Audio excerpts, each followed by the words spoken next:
Hello everybody, back here again for part 3 of my free lawnmower shed slash lean-to, I guess whatever you want to call it, pallet build. What I end up doing here on the end, I had my little cross braces coming down as support, and I might actually take one and run it from like way up here all the way down through and vice versa, but I haven't figured out if I need it. The thing is really surprisingly strong at the moment, so I'm kind of excited about that. What I have here is one of the short pallets.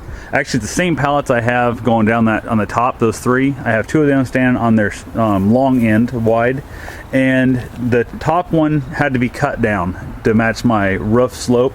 So what I've done is I just laid the board up there, came in, cut about an inch shy, and I'll just put another filler board in there when I get it time to it. And I'll probably make the board like a 2x4, so I'll have plenty of strength and it'll tie into here and support it. Don't think I'm going to need it by the time I get the steel on there.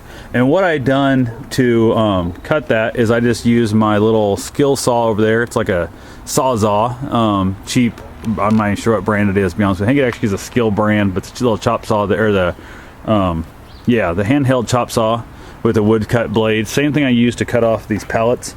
It works. It's not smooth, it's not clean, it's not straight, but it does what it needs to do. So also what I done here when I went ahead and screwed that board to the outside wall, I put in some fillers. This is just some large chip particle board in between here, just some chunks I had laying around, other free scrap.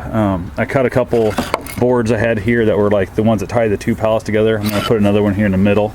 I'm just losing my light really quick tonight, and I want to get a video shot, show you part 3 of what I've got done so far. All my roof is up on. You can see I went ahead and ran them all right down through here. Just basically cut the same, about 31 and 0.6 I think is where it came in to be for the angle. Also up here on these are the extra chunks. These were all installed on this board over there on my pallet slash work table. Got them all nailed together that way. Came back down here and then nailed them into the spot. So I wouldn't say my wall is truly 100% straight, but it's pretty darn close. It's not perfect, but I'm not going for perfect. I'm putting a bunch of rusted tin all over it, so it's not going to look great anyway. I'm not concerned about looks, I'm only concerned about function. So then I went ahead and had to put a new board in here because this board was completely missing on this pallet, so I got that done. A lot of this pallet wood, still really good wood, and if a guy, I'm happy with all of it. So far it's holding up pretty well. Like this one here, the angles seem to be off weird. I'm assuming my board was warped really bad. That's the worst one, but I got a few extra nails through it, and I'm going to come in and block that from the back. I'm going to put a little extra support block there. Brad nailed that in. I have the pallet down here at the bottom still, and walking through here with this gap in the floor is really kind of annoying me. I've misstepped a couple times and kind of didn't fall, but really came pretty close to annoying the crap out of myself with that. So I'm going to look into either cutting some boards to run laterally through here, or I might just throw down some of that particle board stuff and just cover the whole floor with it. I've got enough of that if it rots out after a year or two, I can throw new stuff down, and then worst case scenario, I can always buy some marine grade actual exterior plywood from there. So mostly I'm going to see how well it works out for me overall. If basically this right here is just a little experiment of what I can do with pallets and junk wood. If this makes it through one winter, I'll be more than happy to build something more permanent, something a little bit better, a little bit nicer looking next year. If I build one next year, I'll probably will move it back a little bit farther, because right now I've got enough room to walk through here, but not much room to walk through here. So I'd like to have this setting back slightly. I'd say even just another 1.5 feet maybe would be nice. Not too concerned about it right now. I also could have brought it over here closer to the edge of the driveway a little bit farther, but I kind of wanted to keep it off this way a little more because I do back my trailer in through here, and that trailer there backing in through here gets a little tight because there's no room for the front of the van. The houses are so close together, no room to really maneuver stuff around in it. So I have plenty of like that real heavy duty wood over here. I'm probably going to cut that apart and use that as my shims, because I think I do want to go ahead and actually shim this pallet up underneath.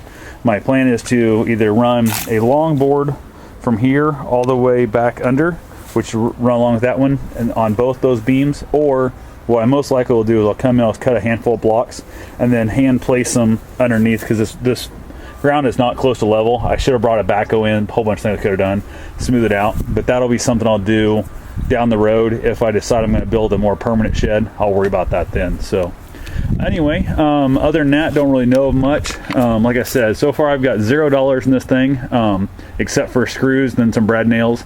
That's it. So I figure, well, I guess I got a little bit of glue, but not too concerned about that. It's also in the way it's being built.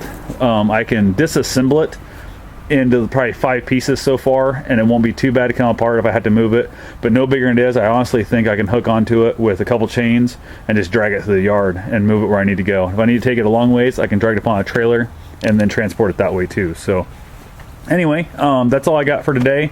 This is my second day build on it. Yeah, second day building on it. I spent 1 extra day picking up a bunch of the lumber to start, so I'm technically kind of 3 days in it, although a lot of the stuff I've been collecting for a few months now, almost a year on some of the stuff I've had laying around waiting for a project. So pretty much I think it's going well for me. I put a really deep slope, as you notice, up here on the roof. I really wanted a real heavy slope because my tin's actually going to run that way down the grooves, because it's less cutting of tin, less pain in the butt. I might, depending on how hard it is to cut, I might turn it the other way, which will make it easier for snow and stuff to run off. But I don't like the thought of having to cut piece over piece after piece all the time, where I can just lay 3 or 4 sheets on the top and then go from there. So like I said, I don't care if a little bit of water drips in here like that. It's not going to be a big concern. I also need to figure out what I'm going to do with that top corner. I got to put in some kind of boards or something there. I might end up just doing tin up that side too. I don't know yet. So depends on how much tin I get my hands on. I don't have enough to do the whole shed, obviously, but I have enough to do the roof and at least one wall, I believe. So we'll go from there and see what happens. So anyway, if you guys got any suggestions of what I can do to make this thing better, definitely hit me up underneath. If you got any questions about what I done or why I done it that way, please feel free to hit me up on that too. So have yourself a safe and wonderful day. Thanks for watching.